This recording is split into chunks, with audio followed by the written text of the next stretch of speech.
No added sugar, no cholesterol food, zero trans fat, made with whole grain, real fruit juice, इस तरह के तमाम बातें, दावे आपने कई प्रोडक्ट्स में देखे होंगे, पढ़े होंगे। और अक्सर आप इस तरह के लेबल्स पढ़कर इस भ्रम में आ जाते होंगे कि वाकई में भाई इसमें तो जो कहा जा रहा है शायद अंदर वही बात हो, और ये इसीलिए धड़ल्ले से उत्पाद बिकते भी हैं। लेकिन क्या इनके दावों में वाकई दम होता है? क्या सच्चाई होती है? सच्चाई ये है कि कुछ एक प्रोडक्ट्स को छोड़ दें तो इस तरह के दावे महज भ्रामक साबित हो सकते हैं। नमस्कार, मेरा नाम है दीपक डोभाल, आप देख रहे हैं आपकी खबर आपका फायदा। ये हम क्यों कह रहे हैं? इसलिए कह रहे हैं क्योंकि इसी तरह के दावों को देखते हुए आईसीएमआर ने झूठे दावे करने वाले ऐसे प्रोडक्ट्स को लेकर लोगों को आगाह भी किया है। ऐसे में आज हम इसी पर चर्चा कर रहे हैं। आप इस तरह के अगर प्रोडक्ट्स का इस्तेमाल करते हैं तो फिर आपके शरीर पर, आपके ऑर्गन्स पर किस तरह का असर पड़ सकता है, इस पर भी बहुत सारी स्टडीज आ चुकी हैं। थोड़ा रिविजिट करेंगे उनको आज देश के चोटी के विशेषज्ञों के साथ। लेकिन सबसे पहले आप ये रिपोर्ट देखिए, फिर लौटते हैं, चर्चा को आगे बढ़ाएंगे खास मेहमानों के साथ।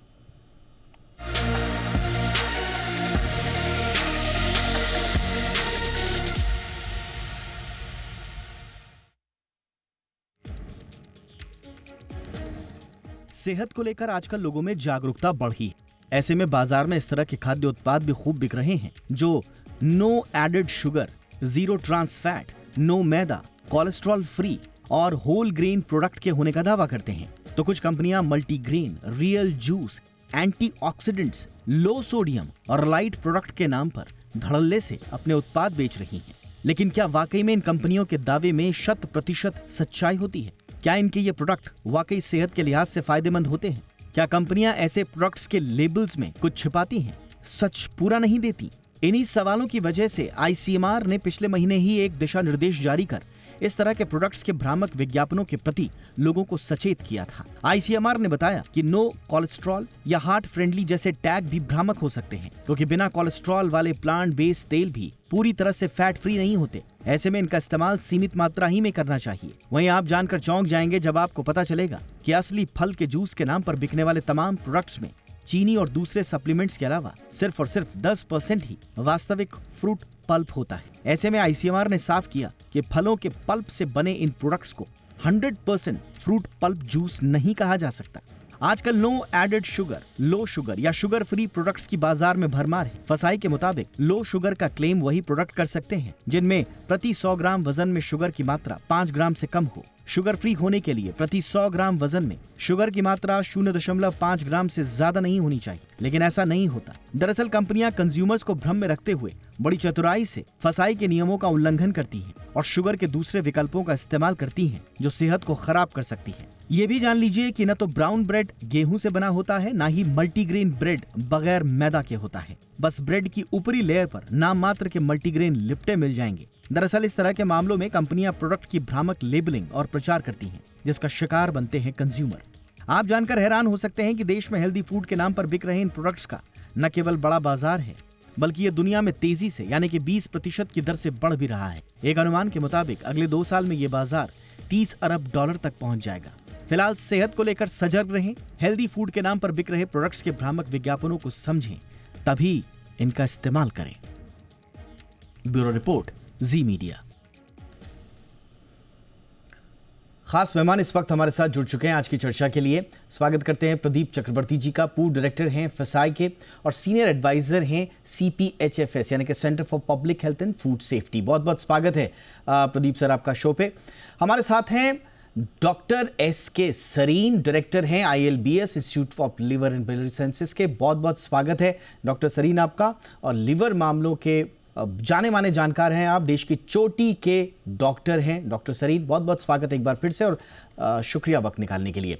डॉक्टर शिखा शर्मा हमारे साथ हैं, देश की जानी मानी न्यूट्रिशनिस्ट हैं, कॉलमिस्ट हैं, इस मामले पर बहुत मुखरता से बोलती हैं। डॉक्टर शर्मा बहुत बहुत स्वागत है मैम आपका भी। चर्चा की शुरुआत प्रदीप चक्रवर्ती सर आपसे ही। आपके कार्यकाल में भी हमने देखा कि इस मुद्दे पर काफ़ी कुछ करने की कोशिश की गई थी, लेकिन हर कोई यही बोलता है जब इस तरह के आईसीएमआर चाहे इस तरह के भ्रमों को तोड़ने की बात करे या कोई दूसरी एजेंसी आम लोगों को आगाह करने की कोशिश करे। डायरेक्ट सवाल ये आता है कि अगर इस तरह के दावों में भ्रम है, इस तरह के भ्रामक विज्ञापन हैं, दावे हैं, लेबल्स हैं, तो फिर फसाई जैसी संस्थाएं क्या कर रहे हैं? क्या उनके रडार में नहीं है ये, उनको मालूम नहीं है? और अगर मालूम है तो फिर कार्रवाई क्यों नहीं होती? देखिए, हमारा food safety and standards act 2006 जो है, इसमें actually there is one section on misleading advertisements. So misleading advertise क्या है ये सभी जानता है। If the product does not comply with the claimed qualities, actually it is called as a misleading advertisement, and there is provision in section 53 of the FSS Act. There is provision for penalty also. So for misleading advertisement, maximum penalty prescribed is 10 lakh rupees. During my tenure, we also lodged so many complaints against the companies. Particularly, I can refer one case to Dabur's Real Fruit Juice. And Dabur Real Fruit Juice, actually, we lost that case because Real A is the registered trademark. So that's why actually we lost the case. The registered trademark can be used. Number two is actually we have now when we started FSSI, implementing FSS Act, actually we had packaging and labeling regulations. It has been trifurcated. Now we have claims and advertisements regulations, display and labeling regulations, and packaging regulations. So as per claims and advertisement regulations, there is provision actually what claim you can make and what claims you cannot make. If you want to make claims regarding non-addition of sugar, actually, if you say that it is sugar-free, then actually there some as per regulation. As per regulation, actually, if it is sugar-free, then no sugars of any type have been added to the food like sucrose, glucose, honey, molasses, corn syrup. So if the product do not contain any of these, actually, then you can claim it as sugar-free. Number two is the food contains no ingredients containing sugars as an ingredient, like jam, jellies, sweetened chocolate, sweetened fruit pieces. So in that case also you can claim it as a sugar-free. And then the food contains no ingredients containing sugars that substitute for added sugars like non-reconstituted fruit juice, dried fruit paste. So in that case also you can call it a sugar-free. And the sugar content of the food itself has not been increased. But sir आपकी बात सुन के तो मैंने बड़े गौर से आपकी बातें सुनी सर चक्रवर्ती सर, आपकी बात सुन के तो ऐसा लग रहा है कि बहुत ही शानदार सिस्टम इन प्लेस है। मतलब आप भ्रामक विज्ञापन नहीं दे सकते, आप जो है मिसगाइड नहीं कर सकते, आप मिस लेबल नहीं कर सकते, उसके बावजूद आईसीएमआर जैसी प्रीमियर संस्था को आगे आना पड़ता है और कहते हैं कि साहब हाथ जोड़ते हैं ग्राहकों के, आप इनके चक्कर में मत आना, ये तो सारा मिसगाइडेड भी है, आप हो सकते हो तो आप अपना दिमाग लगाना। अब ये दो बड़ी विरोधाभासी स्थितियां सर सामने आती हैं। अगर कोई लो शुगर का दावा करता है या अगर कोई हार्ट फ्रेंडली का दावा करता है तो ये हम कैसे मान लें कि या लो फैट लो कोलेस्ट्रॉल का दावा करता है, हम कैसे मान लें? इसके पीछे कोई साइंटिफिक रिसर्च हो, कोई एविडेंस हो, हम कैसे मान लें कि उसमें दूसरे sodium, trans fat, unhealthy ingredients नहीं होंगे? कैसे कोई इतना बड़ा दावा एक छोटे से लेवल में कर सकता है sir?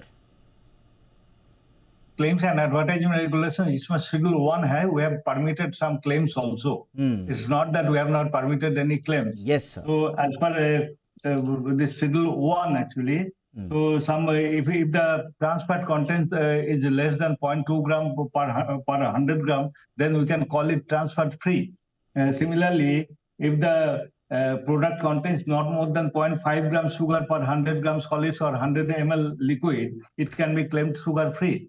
So even for low sugar claim also, sugar should not be more than 5 sir मैं आऊंगा सर आपके पास। Thanks for the clarification sir, मैं आऊंगा आपके पास और मैं आपसे अगले भाग में ये पूछूंगा कि आपने ही यानी कि फसाई नहीं, स्वाभाविक रूप से बिजनेसेस को भी फूलने पनपने का मौका देना है। आखिरकार कंज्यूमर के हित में भी बिजनेस कई बार होता है, तो कई बार कुछ ऐसे रेगुलेशंस हो जाते हैं जिनकी आड़ में इस तरह के लेबल्स हमारे सामने आ जाते हैं। लेकिन आज मैं पूछूंगा कि फसाई ने ये जो रूल्स एंड रेगुलेशंस किए हैं, क्या ये पर्याप्त हैं कंज्यूमर हित में? क्या ये उसके स्वास्थ्य के लिए, उसके इन्फॉर्म्ड डिसीजन लेने के नज़रिए से ठीक है या नहीं? मैं आऊँगा आपके पास आगे, लेकिन मैं डॉक्टर सरीन के पास आना चाहूँगा। डॉक्टर सरीन के पास मैं इसलिए आना चाहूँगा क्योंकि वो न सिर्फ व्यक्तिगत रूप से एक डॉक्टर, एक स्वास्थ्य विशेषज्ञ हैं, बल्कि उनका एक व्यापक नज़रिया भी है। जब लोग उनके पास आते होंगे, उनके इंस्टीट्यूट में आते हैं, तो वो देखते होंगे कि लाइफस्टाइल से जुड़े हुए या इस तरह के भ्रामक विज्ञापनों से जुड़े हुए क्या कुछ केसेस वो रिलेट कर पा रहे हैं। डॉक्टर सरीन, बहुत इंपॉर्टेंट है आपके ऑब्जर्वेशन साथ समझना सर। हम किसी एक कंपनी या एक उत्पाद के बारे में चर्चा नहीं कर रहे हैं सर। इन जनरल अगर ये मिस लेबलिंग हो रही है या कंज्यूमर्स को मिसगाइड किया जा रहा है, ये कितना बड़ा खतरा उनकी जिंदगी के लिए हो सकता है सर? दीपक जी, आपने बुलाया मुझे। मैं एक इंस्टीट्यूट में काम करता हूं जो दिल्ली सरकार का है, मेरा नहीं। मैं तो उसमें और लोगों की तरह ही एक काम करने वाला व्यक्ति हूं। बिल्कुल। जो मुद्दा आपने उठाया, उसके लिए मैं बहुत सिंपल सॉल्यूशन आपको बताता हूं। जैसे अगर कोई आदमी कहे कि मेरी गाड़ी बहुत अच्छी है, मेरी गाड़ी बहुत सुंदर है, मेरी गाड़ी हवा में उड़ती है, लोग देखते हैं, कहते हैं यार ये तो गाड़ी है, जमीन पे ही चलती है, हवा में नहीं उड़ती, नहीं खरीदते हैं। मैं सिर्फ ग्राहक या खाना खाने वाले साधारण भारतीय के लिए बताना चाहूँगा कि आपको वो ज्ञान होना चाहिए कि मुझे क्या खाना है और क्या नहीं खाना है। अगर आप सही मायने में इस बात को समझ लें तो आप वो चीज़ कभी खरीदेंगे ही नहीं। फॉर एग्जाम्पल, शुगर फ्री के बारे में क्लियर है, हमें शुगर फ्री नहीं लेनी है क्योंकि इससे इंटेस्टाइन और बाकी चीज़ों के बीमारियां इंक्लूडिंग कैंसर्स बढ़ सकते हैं। Question is closed. सेकंड, अगर आप शुगर्स लेते हैं, WHO की रिकमेंडेशन है कि पूरे खाने में 5 ग्राम से ज़्यादा शुगर नहीं होनी चाहिए। अब आपको अंदाज है कि भाई आप 6 चम्मच चाय में ही डाल लेंगे तो क्या होगा। आप और चीज़ों की, बाजार की चीज़ों के बारे में जिनके लिए आप जिक्र कर रहे हैं, पर उसके अलावा आप देखिए आप क्या खा रहे हैं। तो माई टोटल कैलोरी इंटेक का शुगर 5% से, और जैसे डॉक्टर साहब ने कहा, जिन चीज़ों में ओज है, फ्रुक्टोज है, माल्टोज है, सुक्रोज है, गैलेक्टोज है, ये सारी चीज़ें हमारे लिए वे बहुत बेनिफिशियल नहीं। रही बात फैट्स की, अगर वो लिखते हैं कि साहब ये फैट फ्री है तो उसमें प्लांट की फैट्स को वो डाल लेते हैं। तो कोलेस्ट्रॉल तो एनिमल फैट है, मतलब सिर्फ मतलब जो मैमल्स हैं वही जनरली कोलेस्ट्रॉल बना पाते हैं, पर प्लांट फैट है जिसको बहुत ज़्यादा लोग यूज़ करने लग गए हैं, वो मेरे ख्याल से उतना ही अनहेल्दी हो सकता है। तो अब ये समझें कि अनहेल्दी छोड़िए, हम हेल्दी ही क्यों नहीं ढूंढते हैं। अगर हम हेल्दी चीज़ें ढूंढें तो मेरे विचार से भारत में बहुत अच्छे सारे ऐसे हैं जो मोनो अनसैचुरेटेड फैट्स हैं। जैसे हम कह सकते हैं मस्टर्ड ऑयल है, आपका सेफोला है, या सीड्स वाले जो भी ऑयल हैं, वो सारे के सारे बहुत अच्छे हो सकते हैं, जिनको अगर हम ज़्यादा गर्म ना करें, ज़्यादा उनको बर्न ना करें जिससे कि उनकी फैट्स बदल जाएं, तो बहुत अच्छे ऑयल हो सकते हैं। मेरे विचार से बटर या देसी घी एक बहुत अच्छा है, पर हाँ, आप उसी को फ्राई कर देंगे तो उसी का कोलेस्ट्रॉल बिगड़ जाएगा, ऑक्सीडाइज्ड हो जाएगा। तो प्योर फॉर्म के अंदर अगर आप फैट लेते हैं, चाहे सैचुरेटेड है या मोनो अनसैचुरेटेड है, तो बहुत अच्छा। पर कभी आपने देखा किसी को कि वो पढ़ करके या समझ करके खाना खाता है? नहीं। तो इन मामलों में 3-4 शुगर की क्वांटिटी को अधिक नहीं होने देना है। जिन चीज़ों में आदमी की बीमारियां शुगर से ज़्यादा है, खाने वाली मिठाई की ज़्यादा देन फैट्स के कारण। और एक और ध्यान रखें कि हमें टोटल क्वांटिटी के अंदर शुगर की क्वांटिटी किसी भी फ्रूट्स के अंदर भी मिनिमम होनी चाहिए।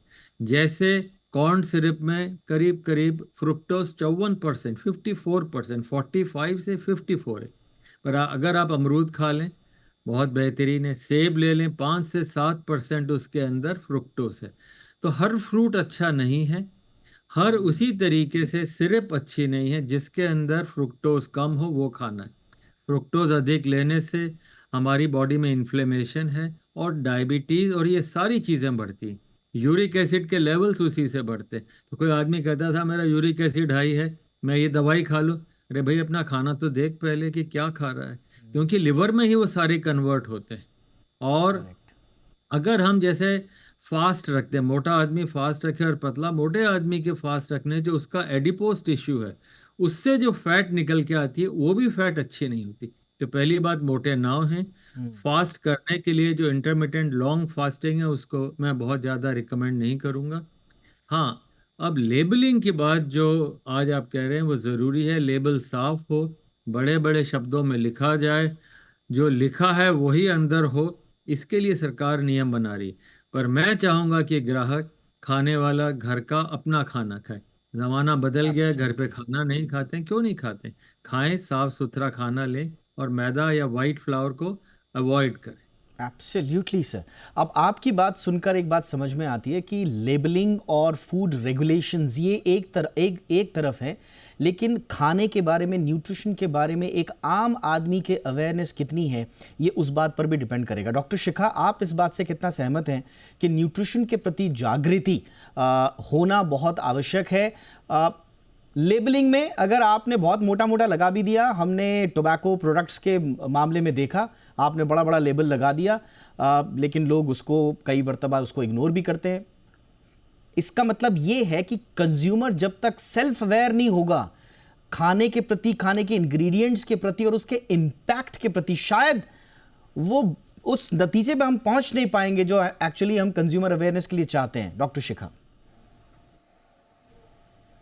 जी, आपने बिल्कुल सही कहा कि जो कंज्यूमर है वो, उसकी जो न्यूट्रिशन की नॉलेज है वो बिट्स एंड पीसेस में आती है। यानी कि उसने कोई आर्टिकल पढ़ा, उसमें बात हुई हाई कार्ब्स की, उसने कोई दूसरी जगह कोई इंटरव्यू देखा, वहाँ पे उसकी बात हुई कि आपको शुगर नहीं खाना चाहिए।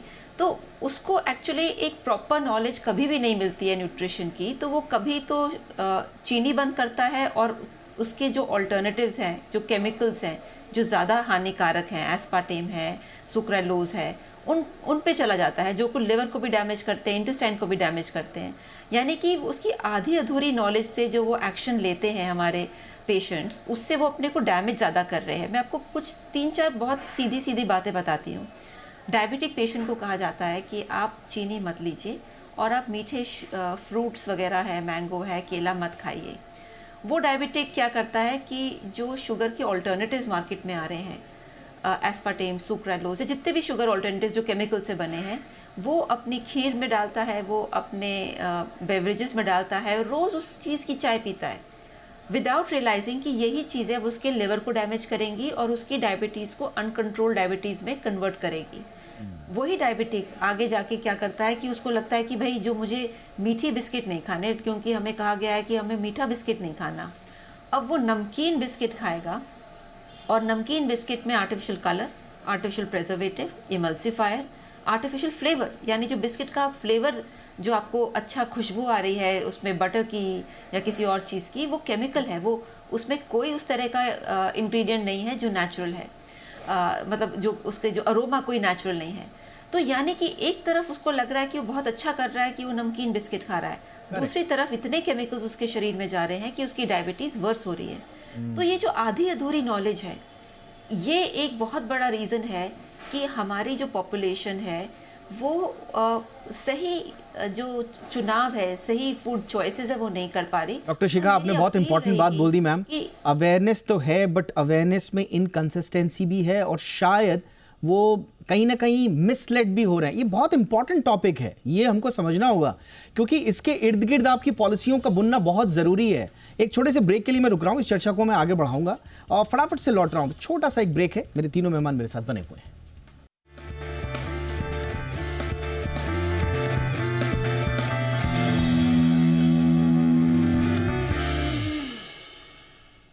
ब्रेक के बाद आपका स्वागत है। तो विज्ञापन का ऐसा दम आजकल हम देख रहे हैं कि चारों तरफ भ्रम ही भ्रम है, इसीलिए आज हम इस पर चर्चा कर रहे हैं।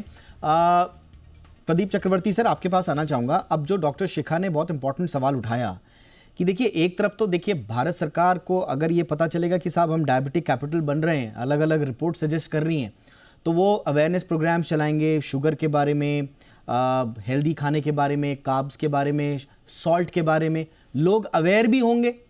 लेकिन ये अवेयरनेस कभी कभी हम देखते हैं कि प्रेफरेंस ऑफ प्रोडक्ट को रिफ्लेक्ट करती है। अब कोई मेरे को ये कह दे कि ज़्यादा चीनी खाना अच्छा नहीं है, ज़्यादा नमक खाना अच्छा नहीं है, ज़्यादा कैलोरीज खाना अच्छा नहीं है, तो मैं स्वाभाविक रूप से जहाँ पर शुगर फ्री लिखा होगा वहाँ चला जाऊँगा, जहाँ पर लो सोडियम लिखा होगा मैं वहाँ चला जाऊँगा, जहाँ पर लो कैलोरी लिखा होगा मैं वहाँ चला जाऊँगा, और मैं बिल्कुल आंख बंद करके विश्वास करूँगा क्योंकि पीछे फसाई का ठप्पा लगा हुआ है।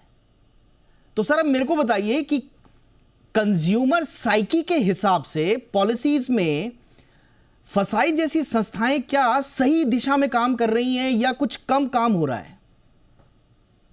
देखिए, मिसलीडिंग एडवर्टाइजमेंट के लिए there is one organisation, advertising and standards council of India, ASCI. ASCI is based in Mumbai. So they actually, whenever some complaints come, or sometimes they take suo motu cognizance also, they issue so-called notice to the companies, and on the basis of this, actually, they are recommending body. They recommend it to the Consumer Affairs Department as well as FSSAI. So on the basis of their recommendations, actually, these are referred to the adjudicating officer of the FSSAI, who actually impose penalty. So this is the process in the FSSAI. So FSSAI is also active. It is not that FSSAI is inactive. So, but the thing is actually this adjudicating process is a long-run process, and that's why actually it is not a foolproof process also. So that's why actually they are going scot-free, these defaulters. But we have also some, from our side also, we sometimes do something.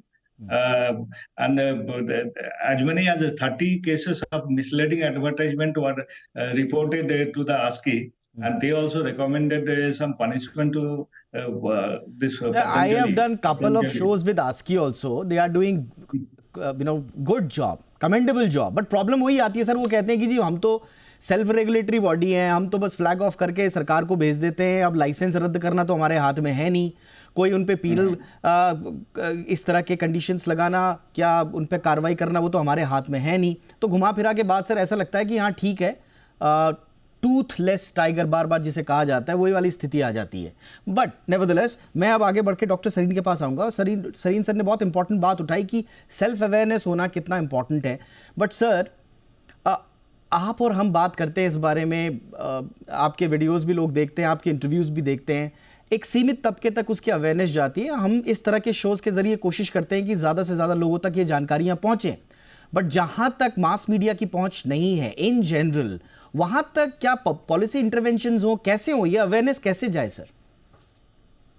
ये आसान सवाल नहीं है और आसान जवाब नहीं है. Yes, sir. अगर आपकी कोई चीज़ खराब होती है, शर्ट खराब होती है, तुरंत जाके आप बदलवा के ले आते हैं, क्योंकि आपको मालूम है कि अच्छी क्वालिटी की शर्ट क्या होती है. आपको ये नहीं मालूम है कि अच्छी क्वालिटी का खाना क्या है.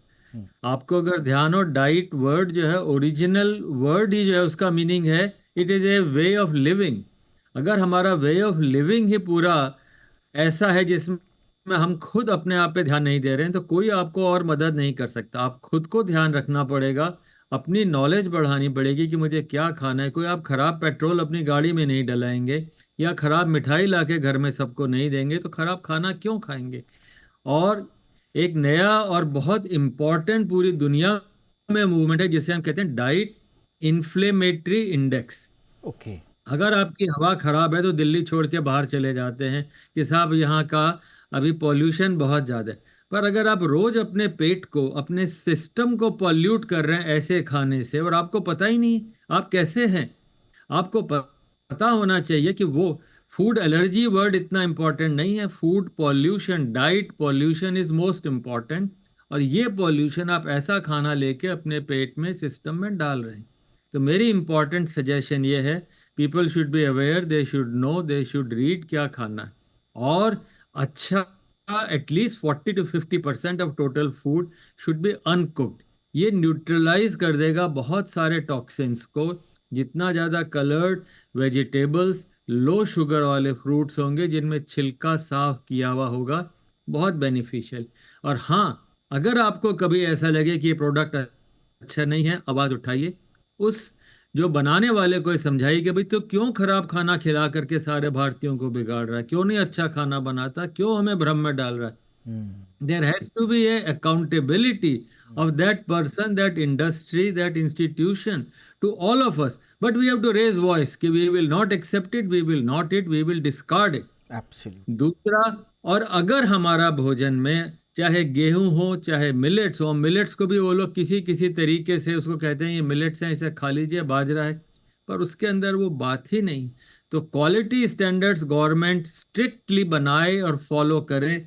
Punishment must be exemplary, there is no doubt, but the responsibility of the people खाने वालों की भी उतनी जिम्मेदारी है कि भाई हम गलत ना खाएं, ना किसी को खाने दें, खुद भी जागरूक हो और दूसरे लोगों को भी। It is our responsibility to have good food and Yes. Government's responsibility to ensure it. Absolutely, there is no doubt कि कंफ्यूजन अबाउट न्यूट्रिशनल लेबल्स अभी चल रहा है, इसको दूर करने की आवश्यकता है। चक्रवर्ती साहब ने समय समय पर हमें बताया भी इनको दूर कैसे किया जा सकता है। आई एम श्योर उस दिशा में वो भी काम करेंगे। इसके अलावा एक हेल्थ हालो जो चल रहा है ना, कि सिर्फ एक चीज आपने देख ली और उसका सिरा पकड़ के पूरी चीज कर ली। किसी ने कह दिया लो शुगर तो आपने पूरा प्रोडक्ट खरीद लिया, बाकी चीजें देखी नहीं। ये हेल्थ हालो का पूरा फायदा उठा रही हैं मल्टीनेशनल कंपनीज, और इस पर चेक होना चाहिए फसाई का। जैसे सर ने कहा, एग्जेम्पलरी पनिशमेंट्स होने चाहिए, अगर कुछ भी गड़बड़ होती है तब जाकर शायद मामला ठीक हो। I am sorry doctor Shikha ma'am, आपके पास नहीं आ पा रहा हूं, लेकिन आपने बहुत इंपॉर्टेंट वैल्यूएबल ऑलरेडी इनसाइट्स दे दिए हैं। Thank you so much. Pradeep Chakraborty sir, बहुत बहुत शुक्रिया सर। Doctor S K. Sarin, thank you so much sir. बहुत बहुत शुक्रिया डॉक्टर शिखा शर्मा मैम, आपका भी। आपकी खबर आपका फायदा में इतना ही। नमस्कार।